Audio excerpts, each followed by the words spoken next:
ஆண்டவராகிய இயேசு கிறிஸ்துவின் இனிதான நாமத்தினாலே மறுபடியுமாக இந்த நாளிலே உங்களை வாழ்த்துவதிலே அதிக மகிழ்ச்சி அடைகிறோம். பவுலப்போஸ்தலனுடைய வாழ்க்கையிலே தேவனுக்குள்ளாக தன்னை திடப்படுத்தி தேவ ஊழியத்தை நிறைவேற்றியதை குறித்தும் அதற்கு அடிப்படையான காரணம் என்ன என்பதை குறித்தும் நாம் இந்த நாட்களிலே சிந்தித்துக் கொண்டிருக்கிறோம். ஆண்டவரை சந்தித்த அந்த நாளிலே ஆண்டவரே நீர் யார் என்ற கேள்வியை ஆண்டவருக்கு முன்பாக வைத்து ஆண்டவரை தன்னுடைய சொந்த இரட்சகராக ஏற்றுக்கொண்டார். அடுத்து அவருடைய கேள்வி என்ன? என் வாழ்வை குறித்து தேவன் வைத்திருக்கின்ற திட்டம் என்ன? நான் என்ன செய்ய சித்தமாயிருக்கிறேன்? அடுத்து அவர் ஆண்டவரிடத்தில் வைத்த கேள்வி. அதனுடைய அடிப்படையில் ஆண்டவர் அவருக்கு தரிசனம் கொடுக்கின்றார். தேவ பணியை நிறைவேற்றுவதற்கு, அருட்பணியை செய்வதற்கு ஆண்டவர் அழைக்கின்றார். அப்படி அழைக்கும் போது சாதாரண மக்களுக்கும், அதிகாரத்தில் இருக்கின்றவர்களுக்கும், ராஜாக்களுக்கும், யூதர்கள் அல்லாதவர்களுக்கும் ஆண்டவரை குறித்து அறிவிப்பதற்கு நான் உன்னை தெரிந்தெடுத்திருக்கிறேன் என்று தேவன் அவரோடு கூட இடைபடுகின்றார், அழைக்கின்றார். அவர் வேத சத்தியத்தை புரிந்து கொண்டதன் அடிப்படையில் இந்த அருட்பணிக்கான காரணங்கள் அதை குறித்து ரோமருக்கு எழுதின கடிதத்தில் அவர் எழுதுகின்றார். ரோம திருச்சபைக்கு அவர் எழுதும்போது குழப்பம் இல்லாமல் தன்னுடைய பணியை குறித்த தெளிவான சிந்தையை மக்கள் அறிந்து கொள்ள வேண்டும் என்பதற்காக இந்த கடிதத்தை எழுதும்போது ஏன் நற்செய்தி பணியை நான் தெரிந்தெடுத்தேன் என்பதை குறித்து அவர் எழுதுகின்றார். முதலாவது அதிகாரம் 14, 15, 16 வசனங்களை மையமாக வைத்து அவர் தன்னுடைய கருத்துக்களை பதிக்கின்றார். அதில் 14வது வசனத்துல நான் கடனாளியாய் இருக்கிறேன், கிரேக்கர்களுக்கும் ஞானிகளுக்கும் மூடர்களுக்கும் நான் கடனாளியாய் இருக்கிறேன் என்று அவர் எழுதுகின்றார். நற்செய்தி பணி என்பது நரகத்தின் அழுக்குரலாக இருக்கின்றது. நற்செய்தி பணி என்பது பிதாவுடைய பாரமாக இருக்கின்றது. யாரை நான் அனுப்புவேன்? யார் நமது காரியமாய் போவார்? இது பிதாவினுடைய ஏக்க குரலாக இருக்கின்றது. ரட்சிக்கப்பட்டிருக்கின்ற நீ இரட்சகரை அறிவிக்காவிட்டால் யார் என்னை குறித்து பேசுவார்கள்? என்னுடைய வாழ்க்கையில மறக்க முடியாத ஒரு வசனம் இது. நான் ரட்சிப்பின் அனுபவத்தை பெற்றதற்கு பிறகு ஆண்டவருடைய சமூகத்தில் ஜெபிக்க ஆரம்பித்தேன். அப்படி ஜெபிக்க ஆரம்பித்து ஆண்டவரே எனக்கு ஒரு பணி வேண்டும் என்று சொல்லி நான் கேட்டபோது ஆண்டவர் எனக்கு ஒரு பணியையும் கொடுத்தார். பணி செய்கின்ற காலத்துல நான் அடிக்கடி என்னுடைய காதிலே வந்து ஒலித்து கொண்டிருந்த வசனம் இந்த வசனம், ஏசாயாவின் புத்தகம் 6வது அதிகாரம் 8வது வசனம். யாரை நான் அனுப்புவேன்? யார் நமது காரியமாய் போவார்? நான் இருக்கிறேன் ஆண்டவரே என்று சொல்லி என்னுடைய வாழ்வை நான் அர்ப்பணித்தேன். அர்ப்பணித்து நான் புறப்பட்டு செல்லுகின்ற நாளை என்னால் மறக்க முடியாது, மறந்து விட முடியாத ஒரு நிகழ்வு. ஏனென்றால் என்னுடைய தாயார் தான் என்னை ஜெபித்து இந்த ஊழியத்திற்கென்று அனுப்பி வைத்தார்கள். அவர்கள் ஜெபிக்கும் போது அவர்கள் கண்களிலே இருந்து கண்ணீர் மல்க என்னை கடவுளுடைய கரத்திலே ஒப்பு கொடுத்தார்கள். ஊழியத்துக்கென்று அனுப்பி வைத்தார்கள். எனக்கும் கண்களிலே இருந்த கண்ணீர். என்னுடைய அறையிலே சென்று சில நொடிகள் ஆண்டவருடைய சமூகத்தில் ஜெபித்து கண்ணீர் விட்டதற்கு பிறகு வீட்டை விட்டு வெளியே வருகிறேன். அப்படி வீட்டை விட்டு வெளியே வந்து தோட்டத்தின் வழியாக வந்து தெருவுக்கு வர வேண்டும். அப்படி வீட்டினுடைய கடைசி படியை விட்டு கீழே இறங்கும் போது என் மனதிலே வந்த எண்ணம் என்ன? வானத்தை அண்ணாந்து பார்த்து என் மனதிலே வந்த எண்ணங்கள் அன்றைக்கு, உலகத்தை படைத்த ஆண்டவருக்கு ஊழியம் செய்வதற்காக நான் புறப்பட்டு செல்கிறேன். என்னோடு கூட வந்து பேருந்திலே ஏற்றி வழி அனுப்பி வைப்பதற்கு யாரும் இல்லையே, தனி மனிதனாக புறப்பட்டு செல்லுகிறேனே என்று என்னுடைய வீட்டை விட்டு வெளியே வந்து தெருவுக்கு வருவதற்கு முன்பாக என் சிந்தைகளிலே இந்த எண்ண அலைகள் ஓடிக்கொண்டிருந்தது. கண்களிலே கண்ணீர் நிரம்ப வந்துவிட்டது. தெருவிலே நான் கால் வைத்த போது ஒரு 3 பேர் என்னை பார்ப்பதற்காக வந்தார்கள். என்னோடு கூட கைப்பந்து விளையாடுகின்ற என்னுடைய நண்பர்கள் 3 பேர் வந்தார்கள். அவர்கள் 3 பேர் இடத்துல கேட்டார்கள், எங்கே புறப்பட்டு செல்லுகின்றீர்கள் என்று சொல்லி. இப்ப நான் சொன்னேன், ஊழியத்துக்காக நான் புறப்பட்டு செல்கிறேன். மூவரும் என்னோடு கூட வந்து பேருந்து நிலையத்தில் என்னை பேருந்திலே ஏற்றி விட்டு அவர்கள் புறப்பட்டு சென்றார்கள். அப்ப ஆண்டவர் என்னோடு கூட பேசினார். யோசுவாவின் புஸ்தகம் 1 அதிகாரம் 5வது வசனம். நீ உயிரோடு இருக்கும் நாளெல்லாம் ஒருவனும் உனக்கு முன்பாக எதிர்த்து நிற்பதில்லை. நான் மோசையோடு இருந்தது போல உன்னோடு கூட இருப்பேன். நான் உன்னை விட்டு விலகுவதும் இல்லை, உன்னை கைவிடுவதும் இல்லை என்று வாக்கு கொடுத்தார். நான் உன்னை விட்டு விலகுவதும் இல்லை, உன்னை கைவிடுவதும் இல்லை. கடைசி வரைக்கும் கரம் பிடித்து நடத்துகின்ற ஆண்டவர். யாரை நான் அனுப்புவேன், யார் நமது காரியமாய் போவார் என்று அங்கலாய்ப்போடு கேட்டுக்கொண்டிருக்கிறாரே, அவருக்கு ஆண்டவரே நான் இருக்கிறேன் என்று சொல்லும் போது ஆண்டவர் சொல்லுகின்ற வார்த்தை என்ன? நான் உன்னோடு கூட இருக்கிறேன். பரலோகத்துக்கு எடுத்துக் கொள்ளப்பட்டதற்கு பிறகு சீஷர்கள் அண்ணாந்து பார்த்து கொண்டிருக்கும் போது, உலகத்தின் முடிவு பரியந்தம் நான் உங்களுடனே கூட இருக்கிறேன் என்று சொல்லுகிறார். அர்ப்பணிக்காக அர்ப்பணிக்கும் போது ஆண்டவர் அவனை விட்டு விலகுவதில்லை என்று தெளிவாக சொல்லுகின்றார். அந்த வாக்கை கொடுத்த ஆண்டவர் இதுவரைக்கும் நடத்தி வருகின்றார். எபிரேயர்கள் என கடிதம் 13வது அதிகாரம் 5வது வசனத்திலேயும் இதே வசனம் சொல்லப்பட்டிருக்கின்றது. பண ஆசை இல்லாதவர்களாய் வாழ்வதற்கு நீங்கள் அழைக்கப்பட்டிருக்கின்றீர்கள். ஏனென்றால் நான் உன்னை விட்டு விலகுவதும் இல்லை, உன்னை கைவிடுவதும் இல்லை என்று எழுதியிருக்கிறதே என்று சொல்லப்பட்டிருக்கின்றது. பண ஆசை இல்லாமல் வாழ்வதற்கும் தேவைகள் அனைத்தையும் ஆண்டவர் சந்திப்பதற்கும் வல்லமை உள்ளவராக இருக்கிறார். ஏனென்றால் உன்னை விட்டு அவர் விலகுவதில்லை. யாரை நான் அனுப்புவேன் என்று சொல்லுகின்ற ஆண்டவர் உன்னோடு கூட வருகிறேன் என்று சொல்லுகிறார். பண தேவைகளை குறித்து கவலைப்பட வேண்டிய அவசியம் இல்லை. மனிதர்கள் திடீரென்று நமக்கு விரோதமாக எதிராக வந்துவிடும் போது கவலைப்பட வேண்டிய அவசியமில்லை, பயப்பட வேண்டிய அவசியமில்லை. உலகத்தை படைத்த ஆண்டவர் நம்மோடு கூட இருக்கிறார். ஒருவேளை மரணத்தை சந்திக்க வேண்டிய நிலை வந்தாலும் மரணத்துக்கு பிறகு அவரோடு கூட வாழும் பாக்கியத்தையும் அருள் செய்திருப்பதனால் நம்முடைய காலம் முழுவதும் அவரோடு கூட வாழும் பாக்கியத்தை ஆண்டவர் அருள் செய்கின்றார். யாரை நான் அனுப்புவேன், யார் நமது காரியமாய் போவார்? ஏக்கத்தோடு ரட்சிக்கப்பட்டிருக்கின்ற மனிதர்களை பார்த்து ஆண்டவர் வைக்கின்ற கேள்வி, யாரை நான் அனுப்புவேன், யார் நமது காரியமாய் போவார்? இது பிதாவினுடைய ஏக்க குரலாக இருக்கின்றது. இது குமாரன் ஆரம்பித்து வைத்த ஒரு ஆரம்பமாக இருக்கின்றது. லூக்கா எழுதின நற்செய்தி நூல் 10வது அதிகாரம் 2வது 3வது வசனத்தை நாம் வாசிப்போம் என்றால் ஆண்டவர் அங்கே சொல்லுகின்றார். லூக்கா எழுதின நற்செய்தி நூல் 10வது அதிகாரம் 2வது 3வது வசனங்கள். அப்பொழுது அவர் அவர்களை நோக்கி, அறுப்பு மிகுதி, வேலையாட்களோ கொஞ்சம். ஆகையால் அறுப்புக்கு எஜமான் தமது அறுப்புக்கு வேலையாட்களை அனுப்பும்படி அவரை வேண்டிக் கொள்ளுங்கள். புறப்பட்டு போங்கள். ஆட்டுக்குட்டிகளை ஓநாய்க்குள்ளே அனுப்புறது போல இதோ நான் உங்களை அனுப்புகிறேன். புறப்பட்டு போங்கள் என்று சொல்லுகின்றார். அறுப்பு மிகுதி, வேலையாட்களோ கொஞ்சம். தேவனுடைய சன்னிதானத்தில் கர்த்தருடைய வார்த்தையை கேட்டுக்கொண்டிருக்கிற அருமையான தேவனுடைய பிள்ளையே, அறுவடை அதிகமாக இருக்கின்றது. ஆனால் அறுவடைக்கு ஆயத்தமான மக்கள் இருக்கின்றார்கள். ஆனால் அறுவடைக்கு செல்வதற்கு ஊழியர்கள் இல்லையே என்ற ஏக்கம் அவருக்குள்ளாக இருக்கின்றது. விளைந்து கிடக்கின்ற நிலத்தை அறுவடை செய்வதற்கு மனிதர்கள் இல்லை.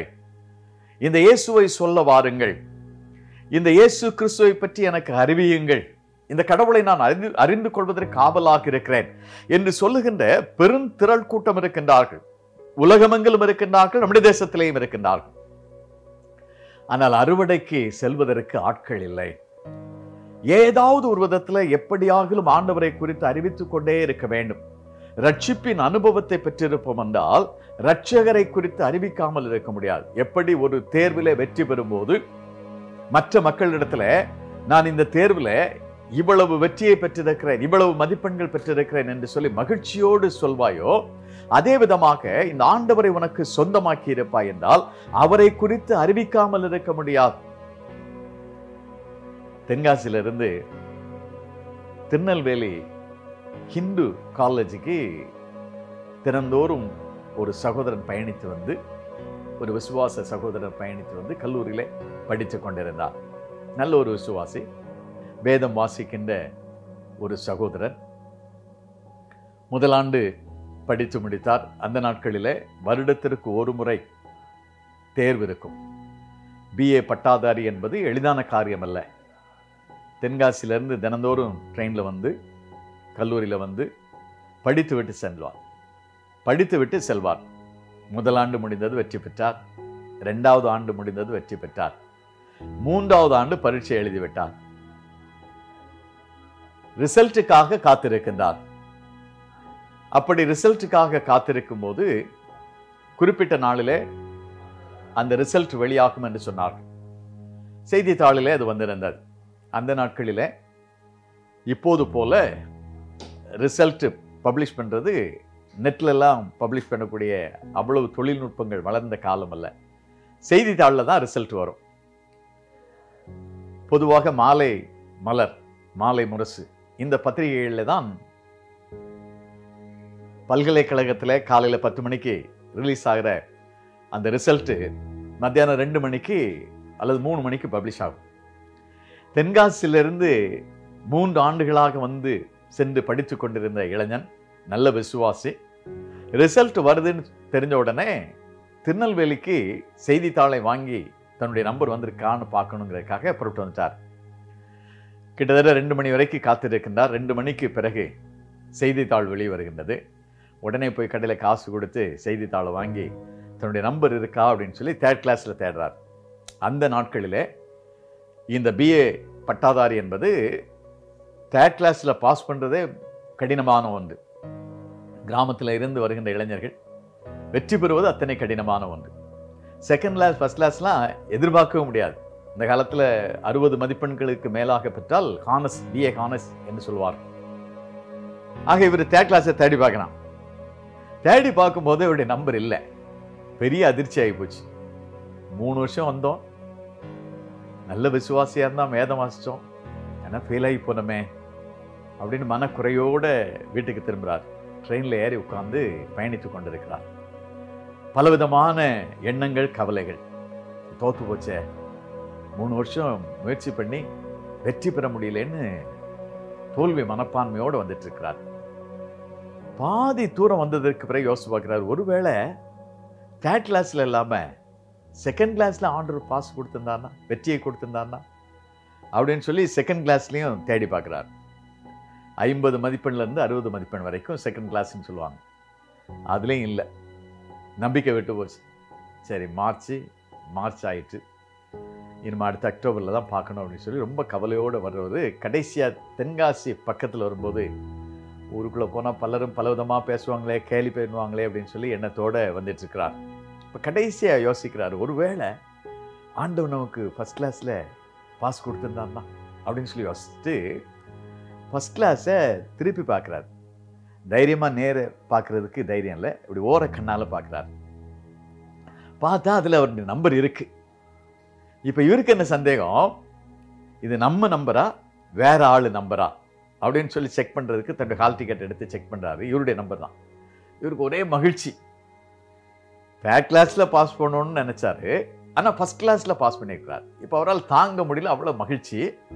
இப்போ அந்த மகிழ்ச்சியை யார்ட்டையாவது சொல்லணும். அந்த ட்ரெயினில் பார்க்குறாரு, ஒருத்தருமே இல்லை. ஏன்னா அந்த நாட்களில் இந்த தொடர்வண்டியில பயணிப்பது வெகு சொற்பமான மக்கள் தான் பயணிப்பாங்க. அப்போ அவர் பார்த்துட்டே இருக்கிறார். தூரத்தில் ஒரு பாட்டியம்மா ஏதோ ஒரு கூடையை வச்சுட்டு உட்காந்துருக்கிறாங்க. பழத்தை வித்துட்டு திரும்பி வர்ற பாதை அவங்களுக்கு. இவருக்கு யார்ட்டையாவது தன்னுடைய வெற்றியை சொல்லணும். அதனால ஓடி போய் அந்த பாட்டியம்மாட்ட, பாட்டியம்மா நான் 1st கிளாஸ்ல பிஏ பாஸ் பண்ணியிருக்கேன் அப்படின்றார். அந்த பாட்டியம்மா கேட்டுதான், அப்படியா ஐயா அப்படின்னு சொல்லி கேட்டுதான். ஏன்னா அந்த பாட்டியம்மாவுக்கு இங்கிலீஷ் தெரியாது, பாஸ்ன்னா தெரியாது, பிஏன்னா தெரியாது. அந்த அம்மா கேட்டுதான், அப்படியா ஐயா அப்படின்னு சொல்லி கேட்டுதான். இவனுக்குள்ளாக இருந்த துடிப்பு என்ன, நான் வெற்றி பெற்றதை யாரிடத்திலேயாவது சொல்ல வேண்டும். ஆண்டவர் உன்னை ரட்சித்திருப்பார் என்றால் அந்த இரட்சகரை பற்றிய செய்தி, ரட்சிப்பின் செய்தியை சொல்லாமல் இருக்க முடியாது. இது குமாரனுடைய அழைப்பாக இருக்கின்றது. குமாரன் ஆரம்பித்து வைத்த ஒரு ஆரம்பம். 70 பேராக அனுப்பி வைத்ததாக வேதாகமத்தில் அழகாக நாம் வாசிக்கலாம். இது குமாரன் ஆரம்பித்து வைத்த ஒரு ஆரம்பம். இது பரிசுத்த ஆவியானுடைய பாரம் என்று வேதம் சொல்லுகின்றது. பரிசுத்த ஆவியானுடைய பாரம். அப்போஸ்தலர் நடவடிக்கைகள் 13வது அதிகாரம் முதல் 2 வசனத்தை வாசித்து பார்ப்போமானால் அந்த பரிசுத்த ஆவியானவர் சொல்லுவதை நாம் அறிந்து கொள்ள முடியும். அப்போஸ்தலர் நடவடிக்கைகள் 13வது அதிகாரம் முதல் 2 வசனம். அந்தியோகியா பட்டணத்தில் உள்ள சபையிலே பர்னபாவும் நீகர் எனப்பட்ட சிமியோனும் சிரேனே ஊரானாகிய லூகியும் காற்பங்கு தேசாதிபதியாகிய ஏரோதனுடனே கூட வளர்க்கப்பட்ட மனாயினும் சவுலும் தீர்க்கதரிசிகளும் போதகர்களுமாயிருந்தார்கள். அவர்கள் கர்த்தருக்கு ஆராதனை செய்து உபவாசித்து கொண்டிருந்த போது பர்னபாவையும் சவுலையும் நான் அழைத்த ஊழியத்துக்காக அவர்களை பிரித்து விடுங்கள் என்று பரிசுத்த ஆவியானவர் திருவுளம் பற்றினார். அந்தியோகியா சபையில கூடி வந்த அந்த சின்ன குழுவில் சபையின் மூப்பர்கள் விசுவாசிகளாக கூடி வந்த அந்த குழுவில் பரிசுத்த ஆவியானவர் ஊற்றப்பட்ட போது நிகழ்ந்த நிகழ்ச்சி என்ன? அறியாதவர்கள் அறிந்து கொள்வதற்காக 2 பேரை நான் பிரித்தெடுக்கிறேன். பரிசுத்த ஆவியானுடைய பாரம் என்று சொல்லி வேதம் சொல்லுகின்றது. பர்னபாவையும் சவுலை நான் அழைத்த ஊழியத்துக்கு பிரித்து விடுங்கள் என்று ஆண்டவர் சொல்லுகின்றார். ஆக இது பரிசுத்த ஆவியானுடைய பாரமாக இருக்கிறது. எங்கெல்லாம் இளைஞர்கள் கூடி வருகின்றார்களோ, திருச்சபையாக கூடி வருகின்றார்களோ, சின்ன குழுவாக கூடி வருகின்றார்களோ, அந்த இடத்துல ஆவியானவர் ஊற்றப்படுகின்றார். அப்படி ஊற்றப்படும் போது நடக்கின்ற நிகழ்வு என்ன? அந்த குழுவில் இருந்து புறப்பட்டு செல்லுகின்றார். நான் அநேக இப்படிப்பட்ட குழுக்களை பார்த்திருக்கிறேன். சின்ன குழுக்களாக கூடி ஜபிக்கின்ற இளைஞர்கள், சின்ன குழுக்களாக கூடி ஜபிக்கின்ற இளைஞர்கள், யுவதிகள், அப்படி சின்ன குழுவாக ஜெபிக்கின்ற இடத்துல இருந்து அருட்பணிக்கின்ற அநேக ஊழியர்கள் புறப்பட்டு சென்றிருக்கின்றார்கள். ஆக ஒரு மனதோடு கூடி ஜெபிக்கின்ற இடத்துல நடைபெறுகின்ற நிகழ்வு என்ன? அந்த குழுவிலே இருந்து ஆண்டவரை அறிவிப்பதற்காக இளைஞர்கள் புறப்பட்டு செல்லுகின்றார்கள். இளம் வாலிபர்கள் புறப்பட்டு செல்லுகின்றார்கள். திருமணமான நல்ல நிலையில் இருக்கின்ற குடும்பங்கள் கூட புறப்பட்டு செல்லுகின்றார்கள். ஆவியானவர் ஊற்றப்படும் போது, பரிசுத்த ஆவியானவர் ஊற்றப்படும் போது நடக்கின்ற நிகழ்வு என்ன? அவர்களை உந்தி தள்ளுகின்றார். அறியாதவர்கள் அறிந்து கொள்ள வேண்டும் என்பதற்காக உந்தி தள்ளுகின்றார். அநேக ஆத்துமாக்களை ஆதாயம் செய்வதற்கு அவர்களை பயன்படுத்துகின்றார். இது பரிசுத்த ஆவியானுடைய பாரமாக இருக்கின்றது. நானும் நீங்கள் வாழுகின்ற தேசத்தின், பாரத தேசத்தின் தேவையும் நற்செய்தி பணிதான். நம்முடைய தேசத்துல அநேக பழக்க வழக்கங்கள் இருக்கின்றது, மூட நம்பிக்கைகள் இருக்கின்றது. தெய்வம் எங்கே என்று தேடுகின்ற மனிதர்கள் இருக்கின்றார்கள். குளங்களுக்கு நேராக, நதிகளுக்கு நேராக, மலைகளுக்கு நேராக செல்லுகின்ற திரள் கோடி மக்கள் வாழ்ந்து கொண்டிருக்கின்றார்கள். தெய்வம் இந்த உலகத்திலே மனிதனானார் என்ற செய்தியை அறிந்திராததனால், மனிதனை ரட்சிப்பதற்கு தேவன் தேடி வந்தார். அவரை தேடி செல்ல வேண்டியதில்லை. அவர் தேடி வந்ததனால் அவரிடத்திலே தன்னை ஒப்புக் கொடுக்கின்றவர்களுக்கு ஆண்டவர் ரட்சிப்பை அருள் செய்கின்றார், இரட்சகராக மாறுகின்றார். ஒரு புதிய நம்பிக்கையும் வாழ்க்கையும் வைத்திருக்கின்றார். கிரேக்கர்களுக்கும், அந்நியர்களுக்கும், ஞானிகளுக்கும், மூடர்களுக்கும் நான் கடனாளியாக இருக்கிறேன். ஆண்டவரை குறித்து அறிவிக்க வேண்டிய தேசத்திலே நானும் நீங்கள் வாழ்ந்து கொண்டிருக்கிறோம். உன்னிடத்திலேயும் என்னிடத்திலேயும் தேவன் எதிர்பார்ப்பது என்ன? ஆண்டவரை குறித்து நான் அறிவிக்க வேண்டும் என்று தேவன் விரும்புகிறார். கடந்த நாட்களிலே சூரிய கிரகணம் நடைபெற்றது. நான் செய்தித்தாளை பார்க்கும்போது எனக்கு அதிர்ச்சியாக இருந்தது. ஏனென்றால் தங்களுடைய குழந்தைகளை மண்ணுக்கு கீழாக புதைத்து வைத்திருக்கின்றார்கள், தலை மட்டும் தெரிகிற மாதிரி. அதை பார்த்தபோது மிகவும் அதிர்ச்சியாக இருந்தது. எத்தனையோ விதமான நம்பிக்கைகள், பயங்கள். இந்த பயங்கள் மாற வேண்டுமானால், மூட பழக்க வழக்கங்கள் மாற வேண்டுமானால், இந்த ஆண்டவரை குறித்து அறிவிக்க வேண்டும். நானும் நீங்களும் கடனாளிகளாய் இருக்கிறோம். நம்முடைய தேசத்துல நற்செய்தியை அறிந்திராத மனிதர்களுக்கு இயேசுவை பற்றி சொல்வதற்கு நானும் நீங்களும் கடனாளிகளாய் இருக்கிறோம். இதுவரைக்கு இந்த ஆண்டவரை பற்றி சொல்லி இருக்கவில்லை என்றால், இதுவரைக்கு இயேசுவே தெய்வம், அவர் என்னுடைய இரட்சகர் என்று அறிவித்திருக்காவிட்டால், இன்று துவங்கி அதை செய்ய வேண்டும் என்று தேவன் விரும்புகிறார். சுவிசேஷத்தின் நிமித்தமாக நான் கடனாளியாய் இருக்கிறேன், கடன்பட்டிருக்கிறேன் ஆண்டவரிடத்திலே.